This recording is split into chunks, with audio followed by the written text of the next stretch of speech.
नमस्कार, आप देख रहे हैं आरएडी न्यूज़। मेरा नाम योगेश चक्रवर्ती है और इस वक्त हम पटना के गर्दनीबाग धरना स्थल पर स्थित हैं और हमारे साथ और ये लोग सेकेंडरी और सीनियर सेकेंडरी के छठे चरण के चयनित अभ्यर्थी हैं।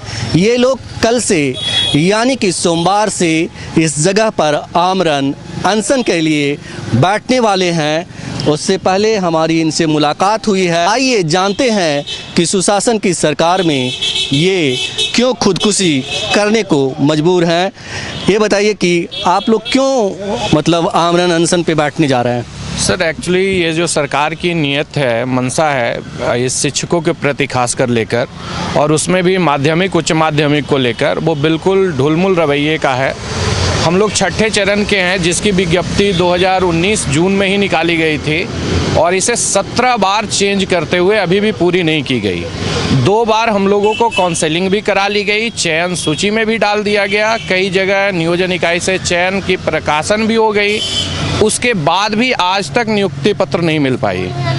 इस महीने में 17 तारीख को, 17 और 18 फरवरी को नियुक्ति पत्र मिलने थे, जिसे सरकार ने आनन फानन में आकर एक बिना कोई वजह का कोई केस जो कि डिस्पोज हो चुका है हाई कोर्ट से, उसका बहाना बनाकर 15 तारीख को इस पे स्टे लगा दी है।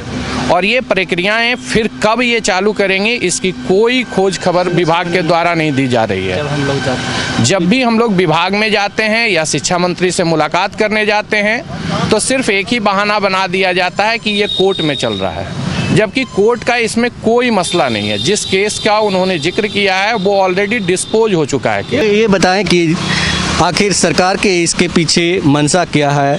सरकार अपने ही स्टेट के अभ्यर्थियों को, छात्रों को, अपने ही वोटरों को क्यों बरगला रही है। देखिए, सरकार की जो मंशा है वो तो सिर्फ राजनीति करनी है, उसे शिक्षा से कोई मतलब नहीं है। उसे पता है कि सरकार, ये जनता यदि हमारी शिक्षित हो जाएगी तो हमारी राजनीति की जो कड़ियाँ हैं वो नहीं चल पाएगी।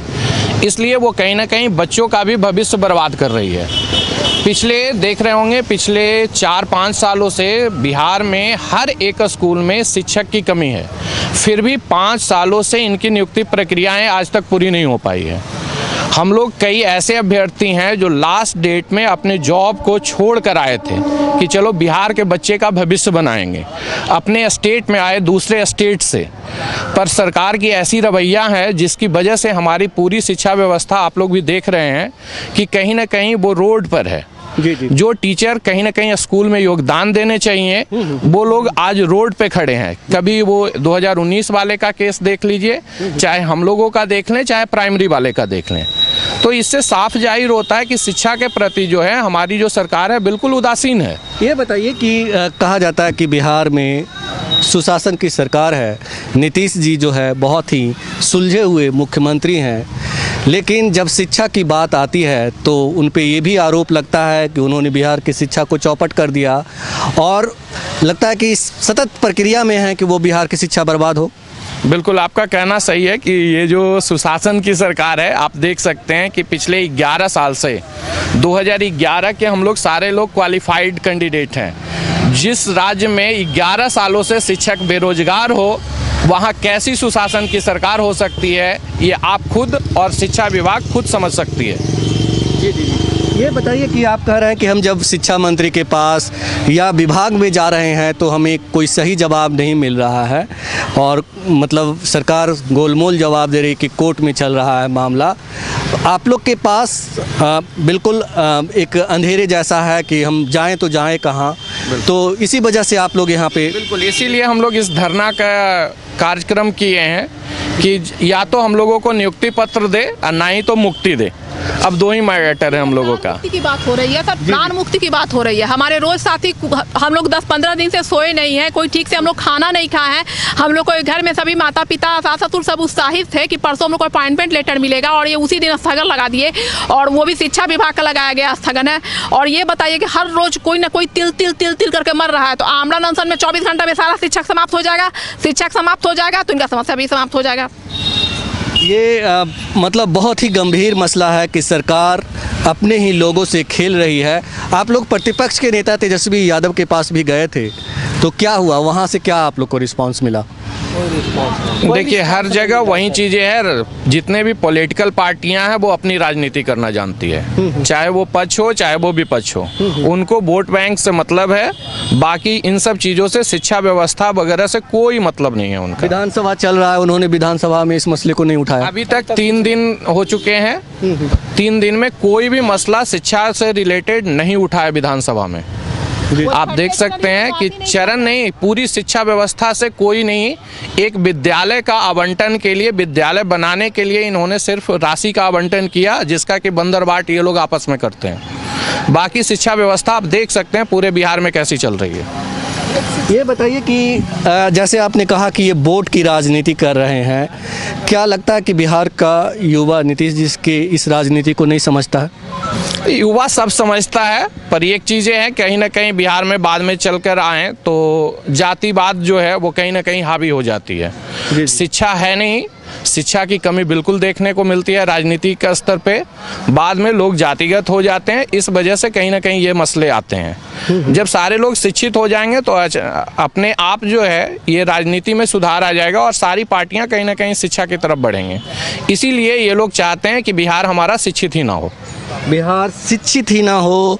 सोचिए, सत्ता प्रतिष्ठान में बैठे आपके हुक्मरान कितने स्वार्थी हैं, कितने लालची हैं, या यूँ कहें कि कितने नीच हैं वो, कि अपने ही लोगों को अशिक्षित रखने की साजिश रचते हैं, षड्यंत्र रचते हैं। ये बात बताइए कि अब आपके पास मतलब आर पार की लड़ाई के अलावा कोई चारा नहीं? बिल्कुल कोई चारा नहीं है सर, आप देख सकते हैं कोई चारा नहीं है के सिवा सर हम लोग के पास कोई चारा नहीं है। छोड़ करके आए हैं 2 साल से। हम लोग तो यही कहते हैं कि हम लोग को नियुक्ति पत्र दे, न तो मुक्ति दे दे सर। हम लोग आत्मदाह करने के लिए यहाँ अमरनाथन पर तैयार है, हमारा अधिकार है, यही है सर। लेकर रहेंगे। नियुक्ति पत्र मुझे चाहिए तो चाहिए और मुझे कुछ नहीं चाहिए। और सरकार अगले महीने तक, मार्च तक किसी भी हाल में हम लोगों को नियुक्ति पत्र जारी करे। जितना जल्द हो सके जल्द से जल्द नियुक्ति पत्र दिया जाए हम लोग का। ये मार्च ही का तो सोच रहे हैं कि कैसे मार्च आए या कोरोना आए। हम कहे अब कोरोना जी आ गए, तो कोरोना जी आ गए तो हमारा एक भी कैंडिडेट पॉजिटिव हुआ तो हम उसको 1 बोतल पानी देंगे, सचिवालय के पास भेज देंगे, कहेंगे कुल्ला करना, जग से पढ़ाना, कुल्ला करना, उसको जग से पढ़ाना। पूरा सचिवालय जो सैनिटाइज करते हैं ना, पूरा इनका सचिवालय ना कोरोनाइज हो जाएगा।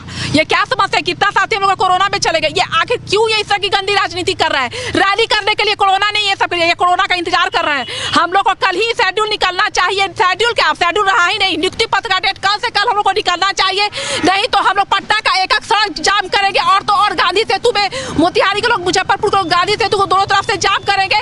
यहाँ तक कि आंसर पे भी बैठेंगे। हम लोग को जो हो पाएगा अपना प्राणदाह भी करना पड़ेगा तो हम लोग करेंगे, लेकिन सरकार को नियुक्ति पत्र हम लोग को देना ही होगा। वो कितनी बार हम लोग को गुमराह कर दें, कोर्ट का हवाला देकर गुमराह मत कीजिए। कोर्ट रात में 12 बजे आपके सांसद विधायक पर कैसा कैसा इल्जाम रहता है, रात में 12 बजे कोर्ट आप लोग खुलवा करके, बेल करा करके, और दूसरा दिन सदन में खूब शुभा रहे हैं ना। किस लिए? हम सब पढ़े लिखे रोड पे रहेंगे, जो बलात्कारी रहेगा, रेपिस्ट रहेगा, उसको आप ये विधानसभा में बैठाइएगा? नहीं होगा, उनको नियुक्ति पत्र देना होगा। कुत्ता के मुंह से दौड़ छीनते हैं। आप क्या बोलना चाहते हैं? मैं डॉक्टर आर.के. गिरी सबसे आपको अभिवादन कर रहा हूँ। आप लोग मीडिया के संविधान के चौथा स्तंभ है। क्या रही बात कि 3 साल से हम लोग की प्रक्रिया चल रही है। हम लोग 2011 से पास है, 19 में एडवर्टीजमेंट निकला। जब हम लोग की नियुक्ति पत्र आने वाली रहती है 24 घंटा, अभी तो अब की बात तो 36 घंटा पहले हम लोग को रोक दिया गया नियुक्ति पत्र ने। हम लोग जब तक अब तक नियुक्ति पत्र नहीं मिले तब तक हम लोग अब जाने वाले नहीं हैं। ये बताइए कि सरकार ऐसा क्यों कर रही है? क्या पता क्या मानसिकता फेयर नहीं है, साफ नहीं है। नीतीश जी तो सुशासन की सरकार। हम मुझे ऐसा नहीं लग रहा है कि सुशासन। बताइए ना क्या है सुशासन? 3 साल से हम लोग परेशान हैं, आप तो देखिए रहे हैं। आप लोग कवरेज करते हैं, इसके लिए मैं आभारी हूँ आप लोग का हमेशा। हाँ, हम लोग 7 दिन पहले भी हम लोग सचिवालय में आए थे। तो आप क्या कहना चाहते हैं कि मतलब सरकार आप लोग को नियुक्ति पत्र दे? हाँ हाँ, और हम लोग का मुख्य मांग है हम लोग का नियुक्ति पत्र दे दे क्या।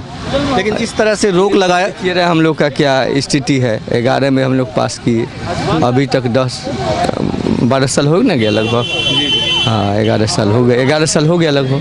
तो यही सरकार बेशर्मी कर रही है। हाँ, बेशर्मी तो हम नहीं कह सकते हैं, लेकिन मैं इतना चैलेंज देता हूँ, पिछले बार भी कहा था मैं कि 7 दिन के अंदर मैं फ्रीडम फाइटर का पोता हूँ और मैं छात्र नेता रह चुका हूँ बिहार विश्वविद्यालय का, कि यदि नहीं देंगे तो मैं महात्मा गांधी सेतु 7वां दिन फिर जाम करा दूंगा, गांधी सेतु। हाँ, 7 दिन पहले मैं कहा था सचिवालय में, हाँ ईटीवी बिहार में मैं बोला था, मेरा बाइट आया था कि 7 दिन पर के अगर कुछ नहीं होता है तो मैं पटना की धरती पर पुनः आऊँगा। मैं आ गया हूँ, यदि अगर 7 दिन के अंदर फिर ये हियरिंग नहीं करते हैं तो मैं गांधी सेतु पर अब फिर बैठूँगा जी। तो सुना है आपने, ये सेकेंडरी सीनियर सेकेंडरी के चयनित अभ्यर्थी हैं और जब इन्हें नियुक्ति पत्र मिलनी थी उससे 2 दिन पहले सरकार ने उस पर बैन लगा दिया, हवाला कोर्ट का दिया, लेकिन कोर्ट में ये मामला है ही नहीं। कुल मिलाकर इन चयनित अभ्यर्थियों को सरकार गुमराह करने का काम कर रही है। यही नहीं, बिहार की शिक्षा व्यवस्था कैसे चौपट हो उसकी पूरी षड्यंत्र रच रही है। एक प्लानिंग के तहत इसे किया जा रहा है। ये इन अभ्यर्थियों को सुनकर यही लगता है और अब ये आर पार की लड़ाई के मूड में है। इनका यही कहना है कि नियुक्ति पत्र दो, नहीं तो मुक्ति दो। योगेश चक्रवर्ती, RAD न्यूज़, पटना, गर्दनीबाग।